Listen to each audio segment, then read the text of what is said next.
Le journal de Télémiroir, ce soir, c'est avec Frédéric Seller. Bonsoir Frédéric. Bonsoir Pierre-Paul, bonsoir à tous.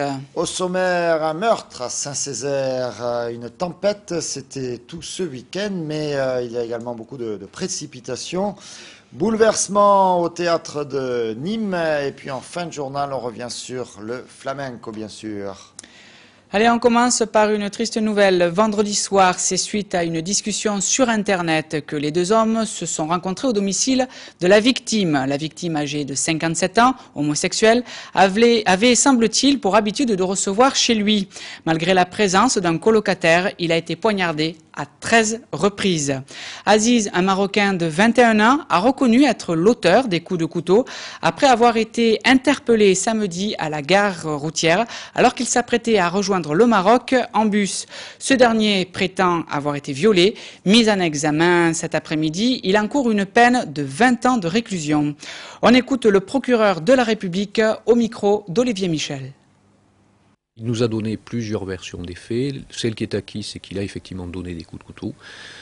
Après, il nous indique soit que la victime a été pressante envers lui pour avoir des relations, ce qu'il ne voulait pas.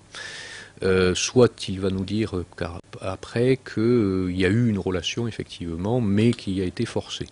Lui explique qu'il n'a pas effectivement de tendance homosexuelle et qu'il n'avait pas intention, en allant chez cette personne, d'avoir une relation sexuelle avec lui. Toujours est-il qu'à ce stade, ce qui est acquis, c'est qu'il a reconnu avoir donné les coups de couteau. Les circonstances exactes devront être évidemment définies dans le cadre de l'information judiciaire qui sera ouverte dans un instant contre lui, pour l'instant, je répète, du chef de meurtre seulement.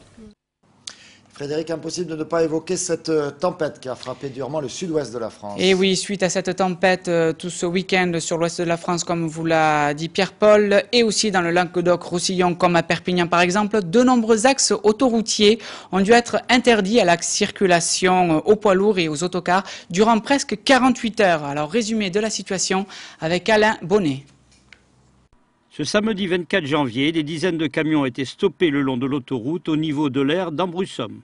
Les trois quarts des immatriculations étaient espagnoles. Il faut dire que la forte tempête qui sévissait vers Perpignan et l'Espagne, avec des vents atteignant 150 à 180 km/h, avait obligé les autorités à interdire tout déplacement de poids lourds et de cars dans cette direction. Je suis portugais et je vais transporter le mercancie pour Lisbonne.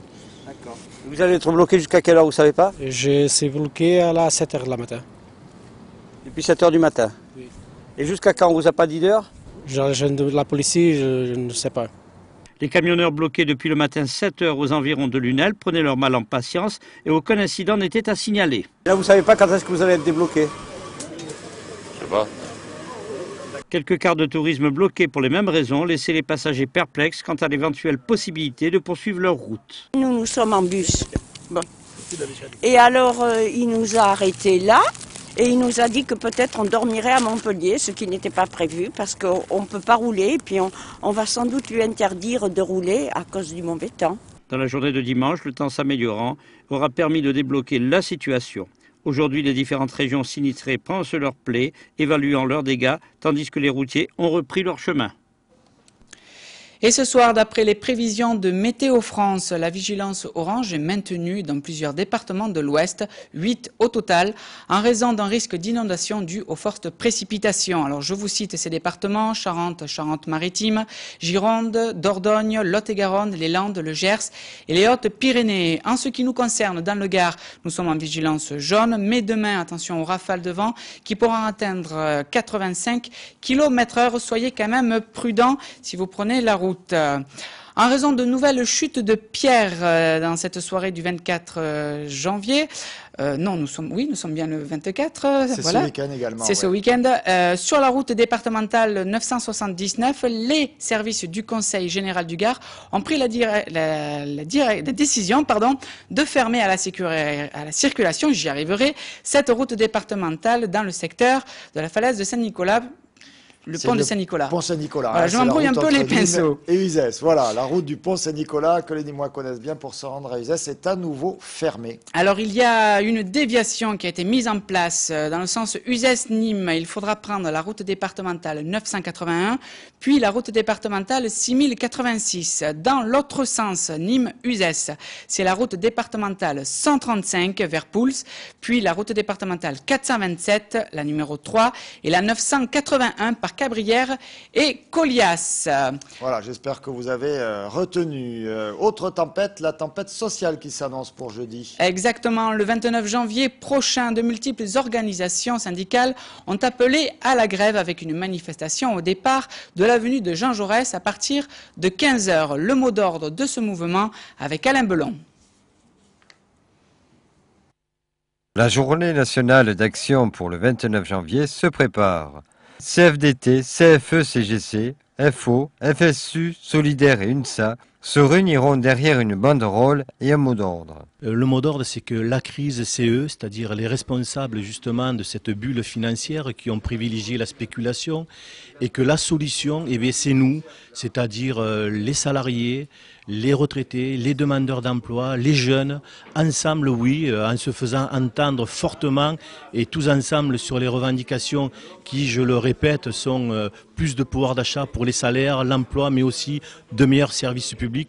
Oui, c'est une solution pour sortir de cette crise. Les échos que nous avons autour de nous, nous pensons que le 29 janvier va être une journée revendicative forte dans le Gard, mais aussi en France.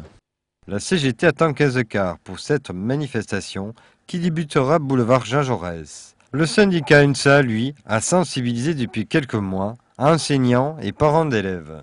C'est un travail de longue haleine que l'on a débuté il y a maintenant plusieurs mois, puisqu'il y a eu dans le secteur de l'éducation nationale une manifestation dès le mois de novembre, et on poursuit notre travail de sensibilisation des familles, notamment avec la diffusion d'un petit journal pour alerter les parents sur la casse du service public d'éducation qui est en train de se produire aujourd'hui. C'est tout le service public qui sera dans la rue pour demander une autre politique publique, une autre gestion des emplois dans notre secteur. On a dès à présent des collègues qui nous appellent de tous les villages, de toutes les villes du département pour indiquer qu'ils seront présents, que leur école sera fermée, et cela un peu partout dans le département. Administration et entreprises, petites, moyennes et grandes, ont été tous sensibilisés pour cette manifestation départementale. Elle se déroulera ce jeudi 29 janvier à Nîmes à 15 h.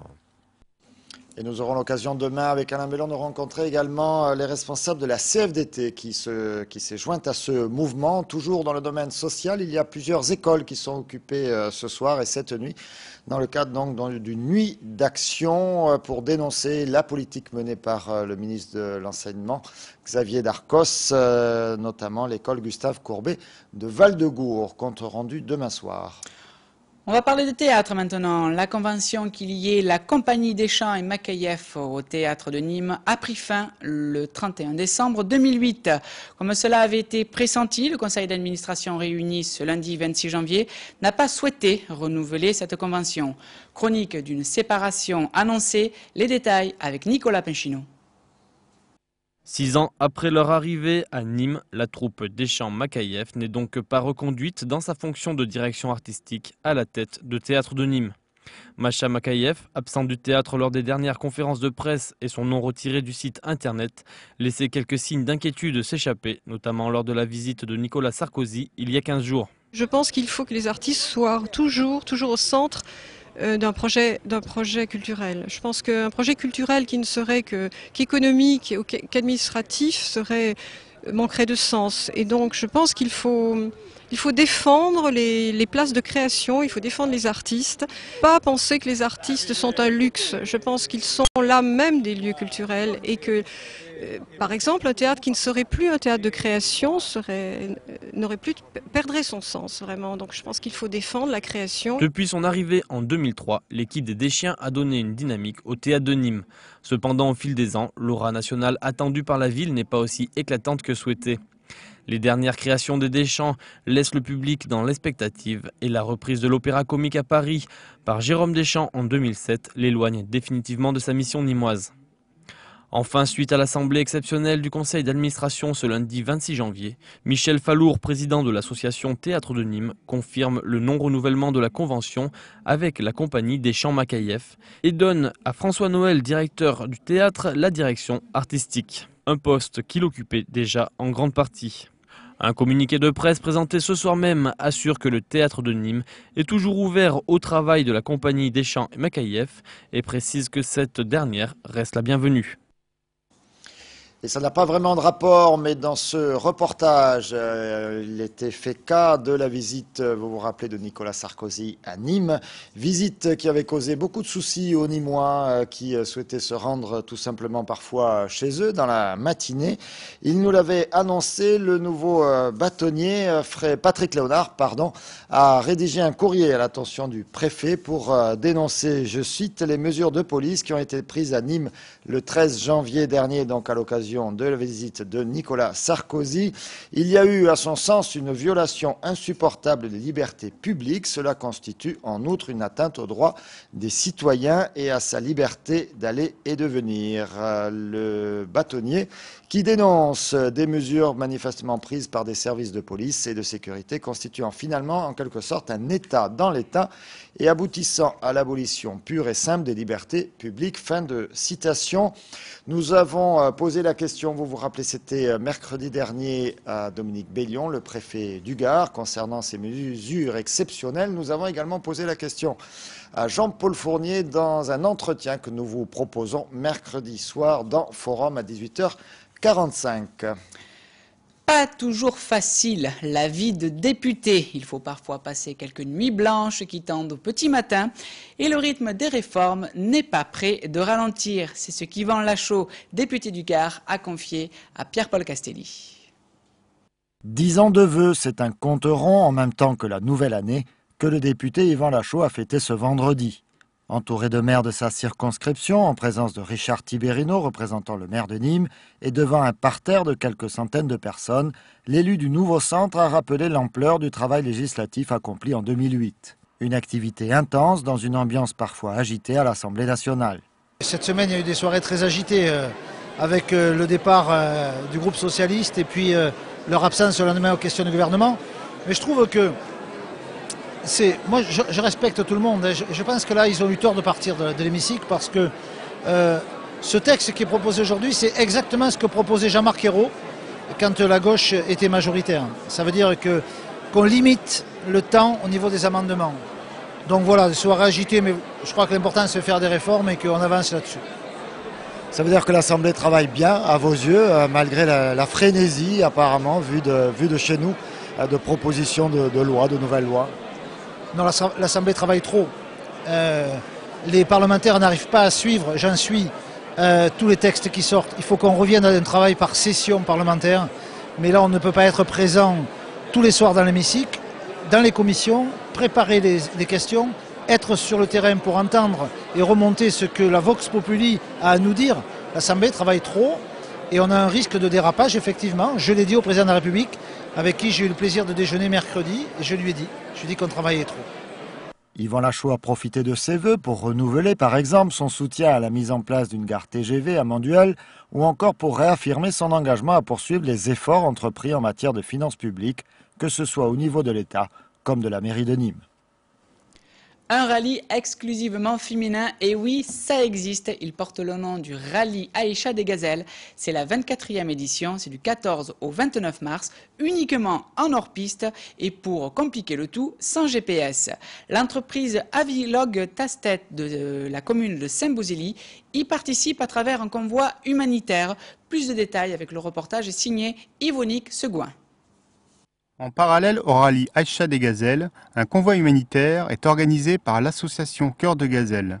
Une entreprise de transport de Saint-Bouzély participe à sa manière à cette aventure. Nous travaillons pour la société Avilog, nous sommes des chauffeurs routiers et nous allons, après notre récolte, aller conduire nos dons au Maroc pour les enfants du Maroc.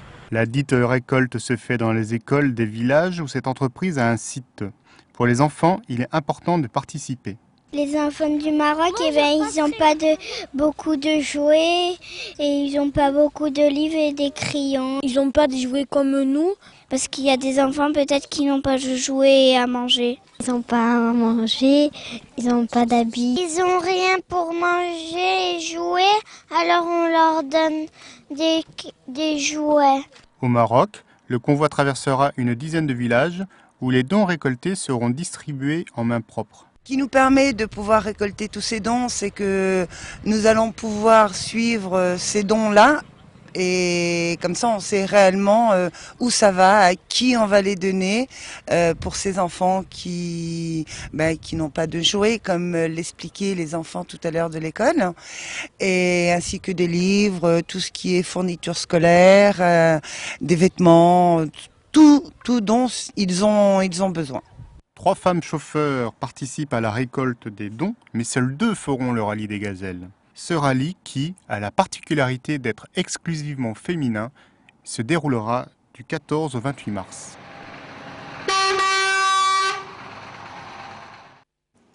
Le journal du flamenco. Ce soir, nous vous proposons de revenir sur la soirée exceptionnelle du vendredi 23 janvier et le triomphe de José Galvan, qui revenait pour cette édition 2009 accompagné de l'ensemble de sa famille, Nicolas Pinchino et Christophe Ché.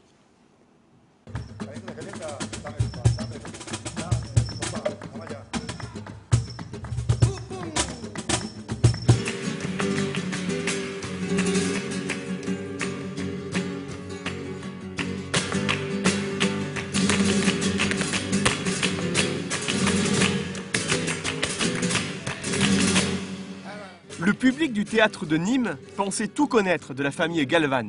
J'aime l'Espagne, j'aime le flamenco et j'ai entendu parler des Galvan et je trouvais que c'était quelque chose d'intéressant. Voilà. Nous suivons toujours José Galvan, donc quand on a la chance de la voir ici, nous venons le voir. Toute la famille réunie, il fallait surtout pas louper ça. Après un peu plus d'1h30 de spectacle, ces mêmes spectateurs ne tarissaient pourtant pas d'éloges après la formidable démonstration proposée par José Galvan aux côtés de ses enfants prodiges, Israël et Pastora, ainsi que sa femme, la danseuse Eugenia de los Reyes. Extraordinaire, vraiment, je suis tellement heureuse de l'avoir vu. Émotion et partage sur scène avec un José Galvan qui a encore gratifié le public nîmois d'une technique exceptionnelle et d'un art affirmé, que ce soit dans sa très belle Bulería por Soleá ou dans une grandiose Sibirille.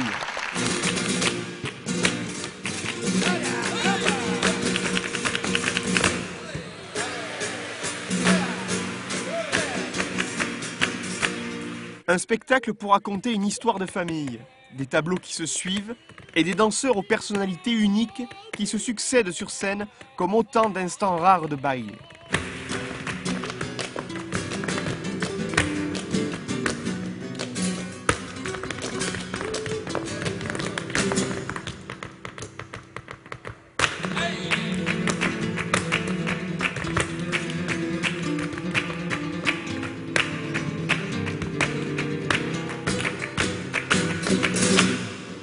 Des allegrillas réjouissantes partagées par Pastora et Israël, ce dernier réservant une nouvelle fois des attitudes uniques et des postures corporelles défiant souvent les lois de la gravité. Israël, maître du compas, danseur et joueur de rythme, a une fois encore prouvé l'universalité de son génie.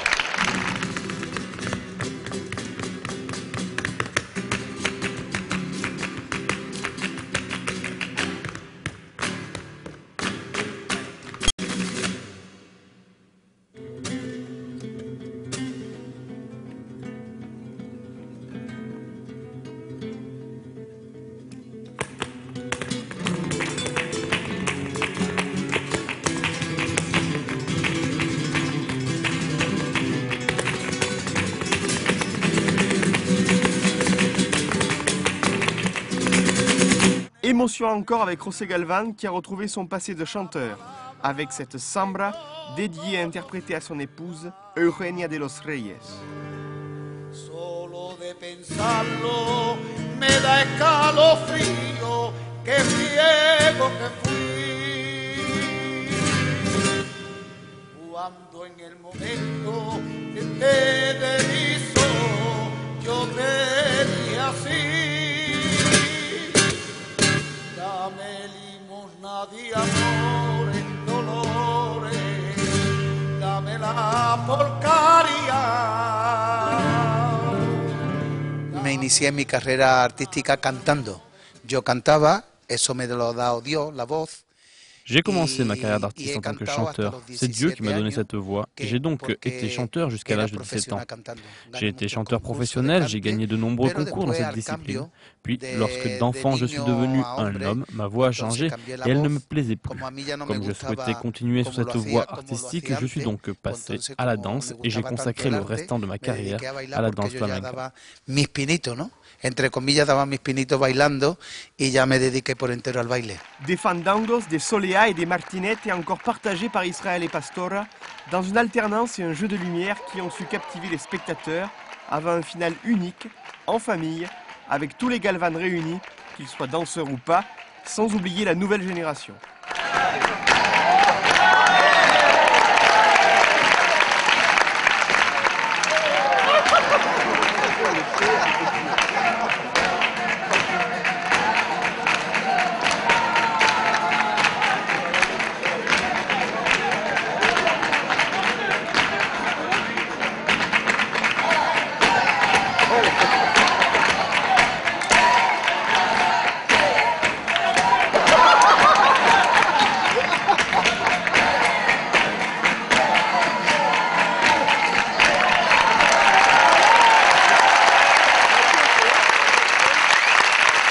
Est-ce qu'on signe ce soir là pour une passe de 3 et un retour en 2010?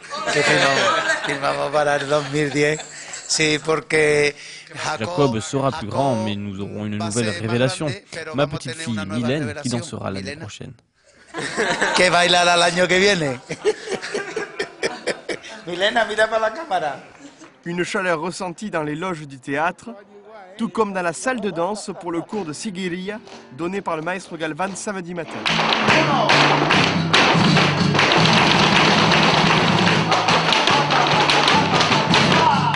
Je suis toulousaine et José Galvan est mon maître. Alors, sachant qu'il y avait un hommage qui lui était rendu, je ne pouvais pas ne pas venir. C'est un peu dommage qu'on ne puisse faire que 3 heures, mais bon, c'est déjà bien, on en profite à fond et on essaye de prendre tout le matériel qu'on peut et de prendre un peu su aire, qui viene de Sevilla, et muy bien.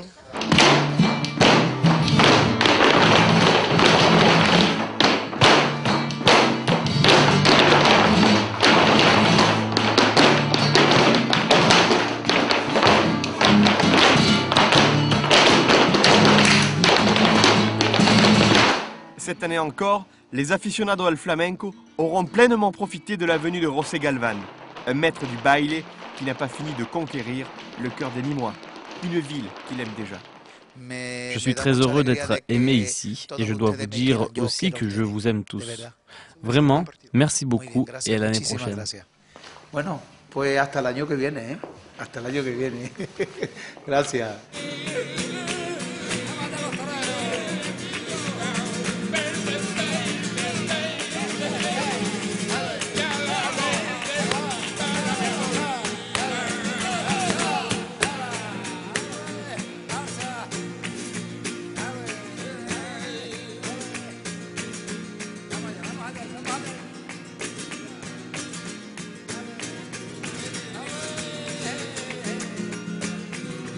Se voy a ver.